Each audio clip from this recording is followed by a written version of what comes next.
Erik, 10 months, was what one outspoken football broadcaster nicknamed the new Manchester United manager Erik ten Hag after their poor start to the season. Well, 10 months have passed since his official unveiling, and not only is the Dutchman still in a job, but United have just secured their first trophy under him and are playing their best football in years. They're playing so well, in fact, that they could yet win an unlikely treble this season. On Football Reality today, we're exploring the possibility of United ending Ten Hag's first season in the job with 3, or perhaps even 4 trophies.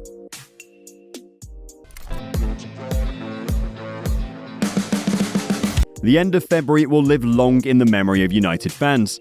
Goals from Casemiro and Marcus Rashford saw them beat Newcastle United 2-0 at Wembley to win the EFL Cup, their first trophy since winning the Europa League in 2017 under Jose Mourinho.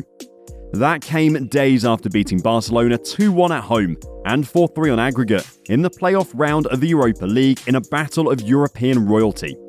This success would have all seemed almost impossible back in August, when United lost their opening 2 matches of the season. Cristiano Ronaldo wanted out of the club as he didn't respect the new manager, and questions were already being asked of Ten Hag himself and whether he was the right man to take United forward. So what exactly has changed at Old Trafford since then? And how are they in the race for the treble? In answer to the first of those questions, one of the main factors was getting Ronaldo out of the club, ending the star's Jekyll and Hyde style second stint at Old Trafford, where, despite being top scorer in the last campaign, he was often a source of disruption within the club. Without his huge ego hanging around, the United dressing room appears more harmonious,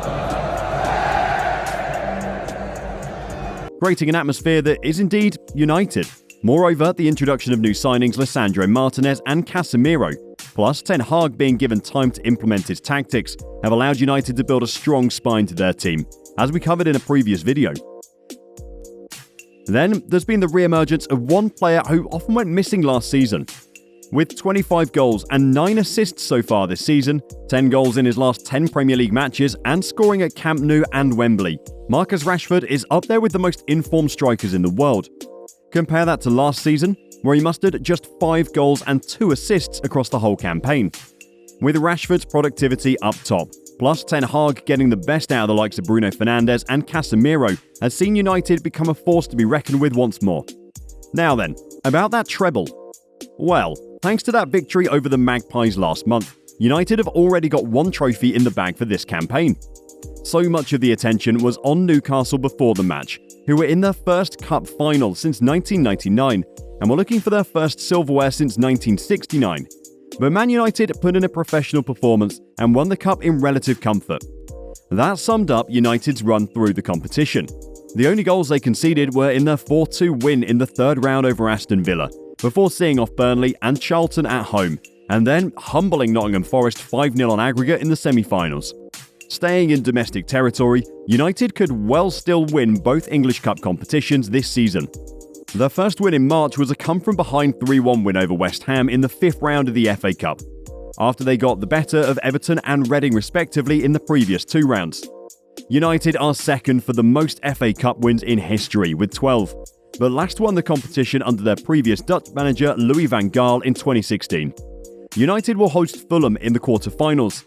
The Cottagers are having a remarkable season of their own, but if they are concentrating on cementing their good league position rather than going for a cup win, that could work in United's favour. Furthermore, only 4 Premier League sides remain in the competition, while United's noisy neighbours, Manchester City, are the only other team from the so-called Big Six still in the hunt. With regular finalists Arsenal, Chelsea and Liverpool already out, this could be United's best chance of a cup win number 13, especially if they can avoid being drawn against City. Moving on to Europe, United's continental campaign looked like it was struggling to ignite over the first half of the season. They began their Europa League Group E campaign with a 1-0 loss to Real Sociedad, before labouring to victories over Sheriff Tiraspol and Ammonia Nicosia. They finished strongly with a convincing 3-0 win over Sheriff, before enacting revenge over Sociedad, but still could only manage second in the group, meaning they were handed an unforgiving playoff tie against a resurgent Barcelona. United came from behind to lead 2-1 at Camp Nou.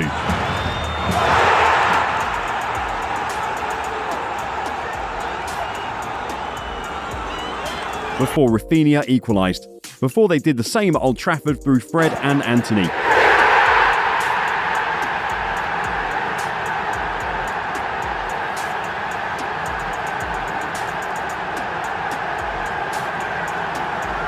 after Robert Lewandowski's opener. But this time, Barcelona couldn't find an equaliser, and Ten Hag's men prevailed. In the round of 16, United will go to Spain again, this time to face Real Betis, who themselves lost narrowly to eventual winners Eintracht Frankfurt at this stage a year ago. It will be a tough ask for United, and if they proceed, then the likes of Juventus, Bayer Leverkusen, Arsenal, Sporting Club, Roma and Shakhtar Donetsk could all lie in wait later in the competition. Yet, there are few teams who are even capable of scoring 4 times in 2 matches against Barcelona's watertight defence, let alone actually pulling it off. Ten Hag has constructed a team that fears no one and is ready for the big occasion, as recent results have proved, while none of the other teams remaining in the Europa League will want to face them right now. Therefore, we wouldn't be surprised if United repeated their feat of 2017 by winning the second biggest European trophy too. So the 2023 treble may not be quite the Premier League, FA Cup, Champions League triumvirate of 1999, but still, a remarkable achievement could still be on the cards, putting Erik Ten Hag's maiden campaign down as one of the best English football has ever seen. Just a second, you said something in the intro about United maybe winning a 4th trophy before the season is up. Oh, you're right, and thanks for paying attention. All the talk of the Premier League title for this season is centred around Arsenal and Manchester City. Are Mikel Arteta's Gunners going to pull it off, or is a resurgence of City inevitable? With both teams stuttering at certain points since the World Cup, the favourites for the title seems to switch from game to game. Meanwhile, with both teams stuttering, a certain Manchester United have worked their way into 3rd and closed the gap on the top 2. United are 11 points off Arsenal and 6 behind City, but have a game in hand over both of them. They have 14 matches still to play. If they were 11 points down with 4 matches to play, then the media and rival managers wouldn't say they were out of the title race just yet. So why shouldn't we say they're out of the title race with 14 matches left? With United continuing their red-hot form, and the top 2 seemingly trying hard not to win the title, maybe, just maybe, Man United could still win their first Premier League title for a decade, and go from turmoil and misery to an unbelievable quadruple in the space of a year. Now it's time for your thoughts. Can United win the treble this season? Or maybe even a quadruple? Will they just win one more cup, or is the EFL Cup win the limit of Erik Ten Hag's first season? Have your say below, hit the like button and subscribe to Football Reality. See you next time.